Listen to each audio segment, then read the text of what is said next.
Okay, let's get right into the stock market technical analysis, guys. I'm going to show you what I'm seeing. Just go through what the charts are telling me, and we'll leave it at that. So, guys, drop me a thumbs up if you are finding value in the content. Again, maybe I'm not right about the trade. Maybe I am. Time will tell. But if you're at least getting some value out of it, please drop me a thumbs up. I do appreciate that. We're going to start off today with triple Qs. Obviously, this is the sector I think that's just it's just really key right now. Because in general, it's the only thing that's rallying is about 4 or 5 stocks. When I slide over my FinViz right here to show you the heat map of what's being bought, what's not being bought, you can see today pretty much everything's down except for just a couple, large cap tech stocks. Apple's kind of flat, Microsoft's down. Mostly today we're looking at Google and Amazon. Some consumer defensives are mild, but in general, everything else is basically down. So very, very thin breadth in the market. This is not a strong bull rally. Strength in a bull rally would be you're going to see, general, just broad market participation. That's strength. When you have just 2-3 stocks out of the entire market rallying and everything else is being sold, that's very weak. Okay, that's a weak rally. To me, this is, I just continue to firm up my belief that I think we're going to make that next leg lower. So another thing I want to show you, here's triple Qs. You can see here, we are basically creating this bearish rising wedge now. It's pretty cleanly defined. I had it kind of marked a little differently, but this is a nice clean definition of it. I've got 1, 2, 3 reactions there. I've got 1, 2, and kind of where we're at, there's a reaction right there as well. So bearish rising wedge pattern on the triple Qs. Additionally, we also have this former high right here, which is about 330, 344. So here's one scenario. Okay, I do want to point that out because sometimes when you get these bearish rising wedge patterns, you'll break to the upside only to run a bunch of stops and then fail and roll over. If we see that, and I could, you could definitely see that, for sure. I'm not going to put that out. If we see that, that means we would break to the upside, probably run into that area of key resistance. I don't really want to see anything over this former high right there. All right. So the max daily close, 334.50. We start getting a daily close above that. Only if it was just a very, very slight daily close above it would I be okay. But we start closing above that, seeing multiple days closing above that, we're going to need to stop out because in general, that just tells me that there's something else going on here and we're going to continue to rally. So something to look for there. That former reaction high is critical. If we break above that, then we've got another reaction high way up here. I'd probably look at that as the next level of major resistance and see if we, But in general, I don't want to ride that short. I don't want to be short on a move up to that additional reaction high up at 371. So I don't think we're going to get it, but anything's possible. And again, we just have to continue to watch. Now, this bearish rising wedge again is coming with negative divergence. So this still remains intact. We have negative momentum while we grind higher, and it really is just grinding higher. It's just ever so slightly ticks higher, wedging in this bearish pattern. We're really set up for a major break to the downside. All right, doesn't have to happen, but this pattern here and this, the charts with the divergence in play is set up for a major break to the downside. The major target of this wedge really puts us on a break. It's setting us up for a break somewhere down to this level of support, maybe down here at about 292, 293-ish, somewhere right in there. Okay, so that is that pattern. Again, you can see what's kind of going on. I mean, they're just day in and day out, it's moving down, and then the bulls step in and they just grind it, making it a little bit higher high, and then it sells off, and then they're grinding it up, making another little higher high, just inching, tick by tick inching, and it's really only the triple Qs that's doing this. Everything else, nobody's really buying. So if I look at the equal weighted ETF. This is QQQE. So this is basically taking the NASDAQ 100 and every single stock in there is weighted the same amount. The triple Qs is very heavily skewed towards, Microsoft, Apple, Google, Amazon. The equal weighted, we're down almost 0.5% today in the equal weighted tech sector. And it's just the triple Qs, which is really just weighted on a couple stocks, 4 or 5 stocks, is up about 0.5%. So that's a divergence just in itself. The broad tech sector is actually selling off while the large cap techs are just grinding higher. So let's look at those large cap techs and just see what's going on. Look at some of these internals. So Amazon, this is really the area of resistance. I don't think Amazon should really go much above. So on this one, we have a downtrend line. This is the bear market. All right, you can see resistance. Now I did have to kind of overshoot that right there, but I did grab that one, and I've got another one there. So could be off slightly on this trend line here. Because I only have, I have the all-time high, and then I kind of have that data point. This one I had to kind of chop through. So it's not my favorite trend line, but in general, it should put us in an area of resistance.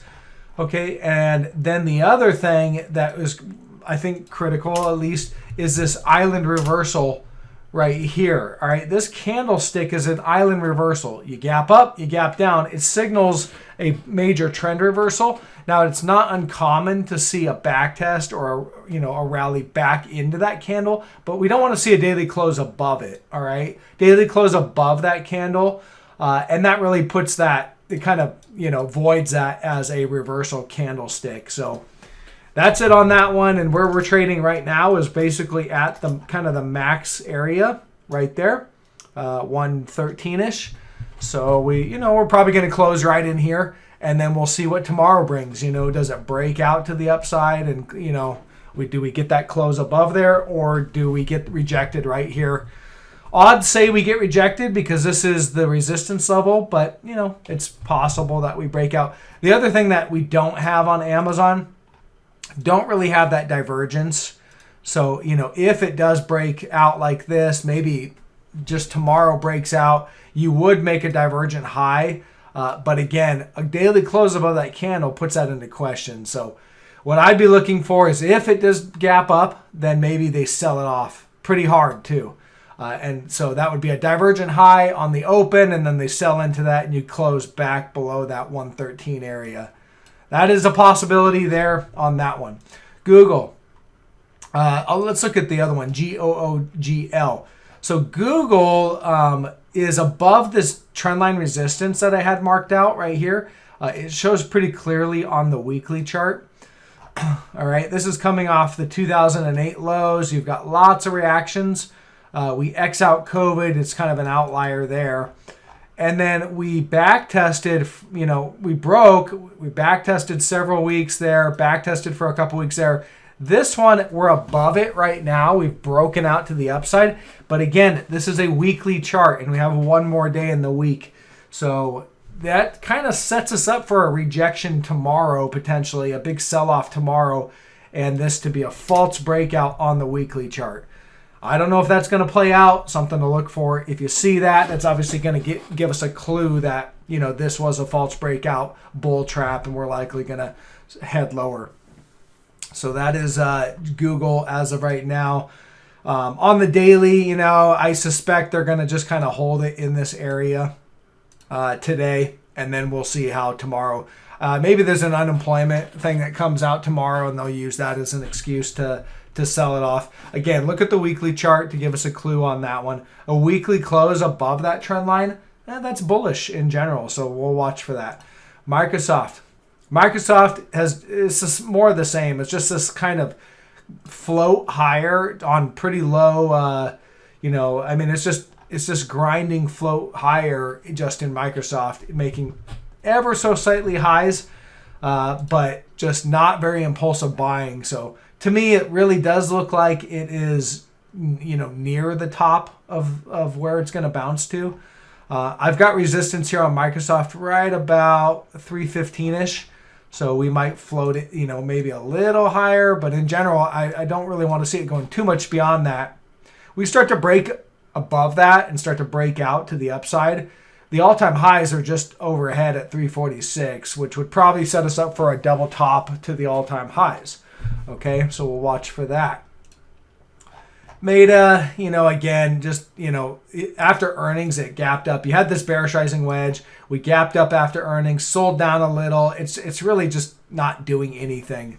So for me, there's nothing wrong here. A close above these highs right here at 242.80, start closing up here. That's no good. That's bullish, and that will be an area you'd probably want to look to stop out on if you're in that one. And then finally, Apple. So Apple has this this downward trend line. This is the bear market in Apple. We're clearly above it. All right. So this price action above the trend line is bullish for sure to see that price action. However, this is a breakout of that trend line that is occurring with negative divergence. All right. So the thing is that as long as this divergence remains, it's higher probability that this little breakout here is going to be a false breakout and we're going to sell off back down below. We start to sell off and get back down into this below this blue trend line here. That's going to be a false breakout. It's going to be a pretty good bull trap, and it should set us up for really impulsive selling. So keep an eye out for that, and we'll see what shows up there. If this continues to go higher, then we'll burn through the divergence. It'll look like that. We'll burn through the divergence. We won't have that negative divergence anymore. And just in general, that pretty much flips the script on this move where you'll want to be buying the dips. Okay? I don't want to be buying the dips with a big bearish rising wedge with negative divergence right now on Apple. All right? We're just at the apex of the wedge. And if you really, it's just got to be patient, basically. You get these wedges and they can kind of hold up for a little while, but in general, we're right there at the apex of the wedge. So it's kind of moving time in a lot of these stocks, and I'm looking for that big rejection, that big move. Doesn't have to happen tomorrow, doesn't have to happen next week, but I think it should be relatively soon. Okay, I don't think we're going to just go another month with this kind of grinding price action. I don't see it. It's possible, but should be relatively soon. So it's just a patience game. I'm not trading options. I don't really teach options. This is all about, either going long or selling short stock. Right now we are short, and there's no time element to that. I can sit as long as the technicals look good. Yes, Apple is moving higher, but I mean, from the breakout right here, Apple is up 4%. All right, from the breakout of this downtrend line, it is at 4%. It was objective to short. It was objective to short here, even right there. Basically, at that resistance, it's objective to short. If you did short there, you're down, you're down 4%. That's well within a risk profile that makes sense for what we're targeting for a profit target, okay? So, again, that's it. I mean, just because, something's objective doesn't mean you're going to just start making money the next day that you enter the trade. So we have to be flexible. And again, the algos know the key levels. This trend line's very obvious, so they can run it up. The market makers can run it up, run a bunch of stops, and then reverse it.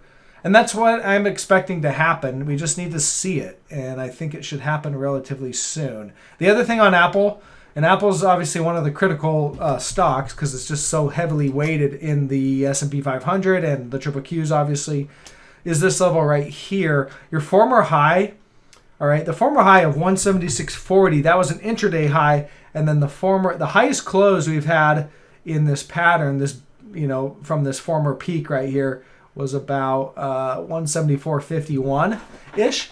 And as I roll out and to kind of where we're at, you can see that we're just right there. All right, so again, nothing's really changed here. There's that former close, and we got we tested it, closed below. Close below, close below, close below. Testing it. So far, we got another hour. We'll see if they can close it up below or above.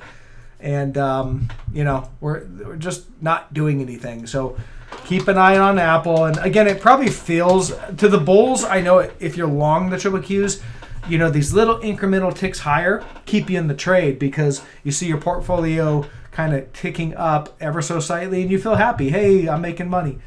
But it's not worth it, I believe, to be long. And I'd rather look to be short, because with the divergences, with this bearish pattern, the losses are likely going to be quick and in a trap, basically. Like, they're not going to give the bulls who are enjoying the little ticks higher a profit. They're going to wake up to a gap down, and they won't be able to, they won't be able to exit with a nice clean exit. The market's not going to say, okay, now I'll sell off, go ahead and take all your profit. No, it's going to gap down and lock them into losses and then start to roll over. That's what I'm anticipating. Again, I could be completely wrong.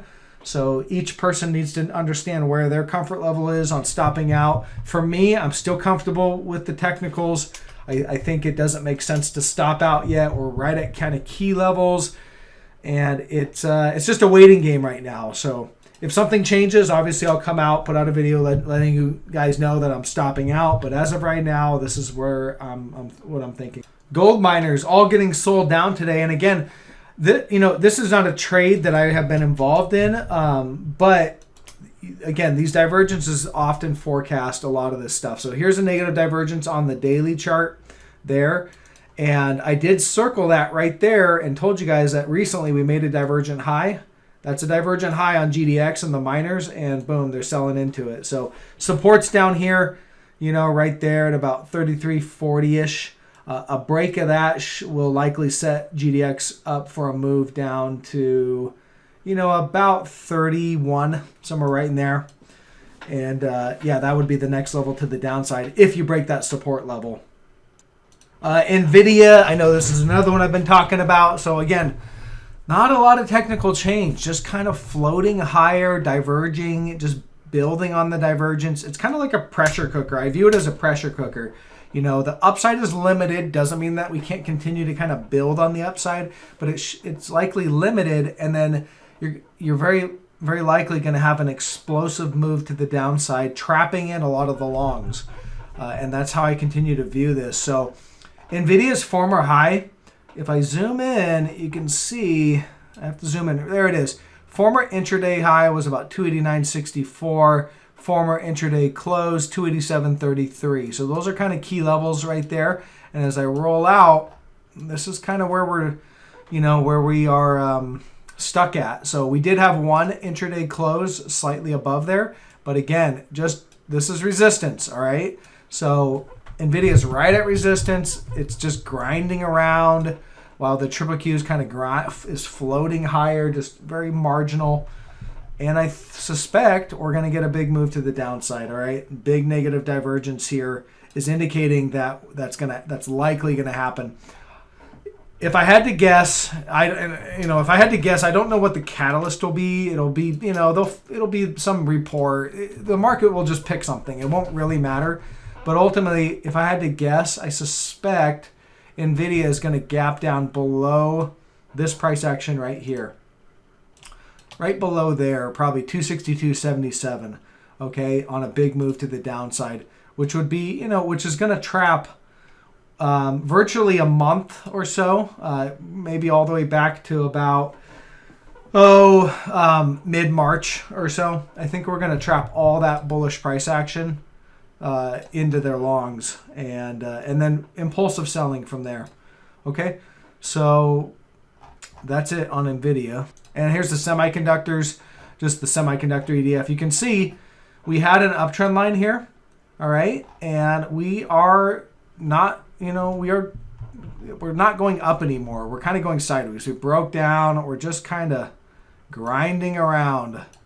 That's the nature of the stock market right now. Really, for the last 6, almost 7 weeks, we've really just been kind of grinding around. While the triple Qs has been just marginally floating higher, the rest of the market is basically going sideways to slightly down.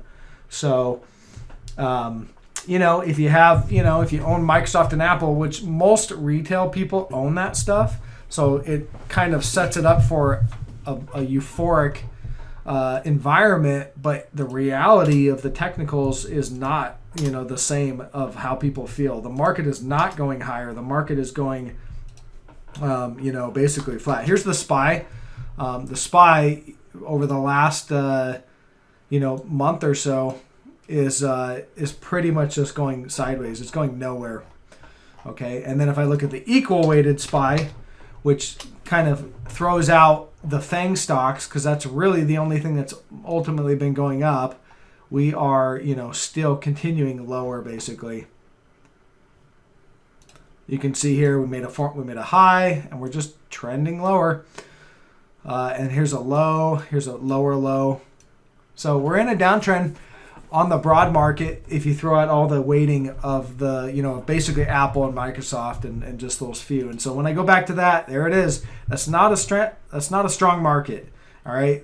The market's likely, it can kind of hold up here while these things are rallying, but you're not going to see a bull market. This is not what a bull market looks like. Now, when, you know, if everything starts to catch up and participate and you see money flowing into these other sectors and there's broad-based strength, that changes things. But as of right now, this is not broad-based strength. This is basically 2 or 3 stocks rallying. They're weighted heavily in the market and everything else is selling off or flat. So, okay, guys, if you're finding value, drop me a thumbs up. Check out my stock market technical analysis course. Again, it's not a day trading course. It's not a course that tells you, hey, take a position now, you'll be right tomorrow. You know, you're going to be right and make money tomorrow. It's a course that really is set up to help you analyze the charts for swing trading and finding the large moves in the market, the trend trades. So check that out. Link in the description below. And then again, the private member group. That is additional trade ideas, additional market insight, and just additional commentary from me. That's $5 a month, and link in the description below on that one. So, all right, I'll get the video out. Catch you on the next one. Bye.